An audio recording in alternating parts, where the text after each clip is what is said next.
Alors bienvenue à tous, c'est avec beaucoup d'émotion qu'on se retrouve, je ne vous cache pas, en tout cas pour ma part. Alors on va commencer par une question de base, une question toute simple mais à la fois tellement compliquée. Est-ce que la joie est une mitzvah? Ou bien pas du tout?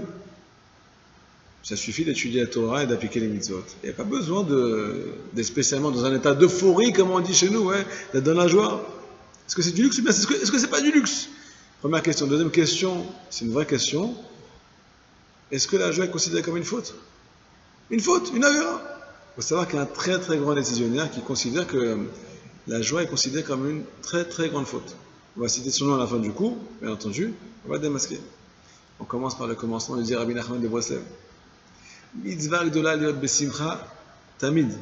Il y a une très très grande mitzvah d'être dans la joie, et cela, tamid, de façon constante, du soir au matin, du matin au soir. Ça veut dire que quand tu vas te réveiller le matin, à peine tu dis mot d'Ani, en fait, il faudrait, selon le Hémet, mettre un sourire sur notre visage pour pouvoir commencer une belle journée, pouvoir commencer la journée. Il faudrait aller se coucher avec ce même sourire. Alors, fais attention aux crampes, mais on va, c'est le chemin à suivre. Et là, on se pose tous la question, mais arrête la poésie, on aimerait bien comprendre qu'est-ce que tu veux chez nous maintenant. Pourquoi faut être dans la joie toute la journée? Pourquoi? Et où c'est marqué, Biklam? Où c'est marqué cette chose-là? Alors, on n'a pas besoin de ramener des preuves à Rabbi Nachman de Breslev. Mais il y en a qui sont sceptiques. On a tous des petites questions. Baruch Hashem, ça fait partie du jeu. Mais les questions, il faut y répondre, sinon elles ne servent à rien. Elles sont importantes, les questions, il faut y répondre. Alors, on va vous ramener une petite preuve. Une petite preuve. Il dit le Khatam Sofer. Quelle est la première mitzvah qui incombe à un juif qui a atteint l'âge de 13 ans? C'est la bar mitzvah ce soir. 8 heures du soir, tombé de la nuit. Il se pose la question, qu'est-ce que je peux faire pour faire plaisir à Kadosh Baruch Hu? Je fais le Shema Israël. Je vais étudier la Torah. Je vais honorer mes parents. Qu'est-ce que je peux faire? Il dit le Khatam Sofer.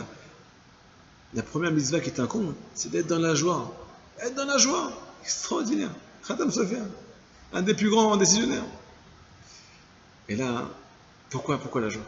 Il faut savoir que cet enfant-là, à partir de l'âge de 13 ans, il va prendre sur lui le joug divin. Et pour soulever un joug, il faut être léger, les amis.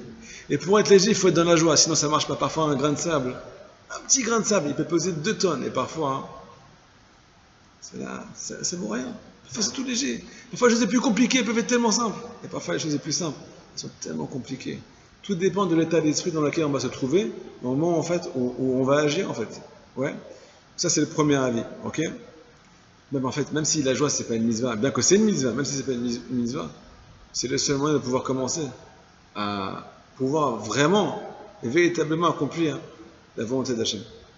Deuxième avis, on a dit que c'était un très grand possèque, qui est un très grand décisionnaire, celui qui tranche à l'akha de nos jours, D'ailleurs, toute la journée, il tranche beaucoup de choses, Il prend la plupart des décisions dans notre vie.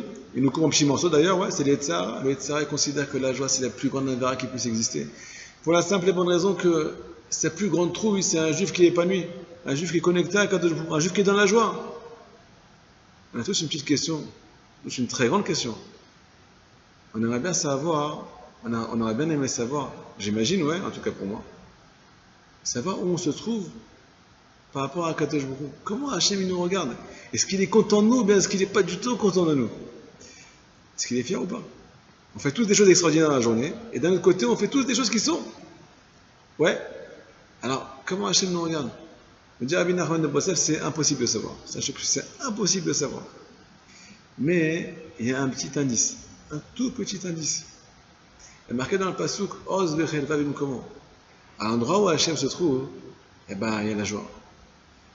Et de là, on peut comprendre que si un juif est connecté à la joie, ça veut dire qu'il est connecté à Hachem, ça veut dire qu'il est sur le bon chemin.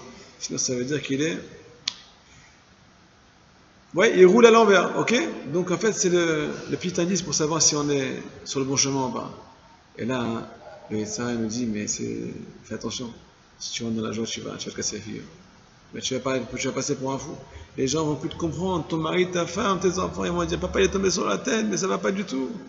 Et là, on a le choix d'écouter le décisionnaire. Mais ça, d'écouter le tzaddik, qui nous dit que tu ne peux pas avancer. Tu ne pourras pas être toi-même, tu ne pourras pas être un juif, tu ne pourras pas prendre sur toi le joug de la Torah, des mitzvot. Tu ne pourras pas être proche d'Hachem si tu n'es pas dans la joie. Alors on a le choix, ou bien écouter le décisionnaire de la génération, celui qui tranche, celui qui nous coupe en petits morceaux, ou bien écouter un des plus grands tzaddikim de la génération, Rabbi Nachman de Breslev, qui nous conseille, par amitié bien sûr, c'est pour nous, et dans la joie, sans raison.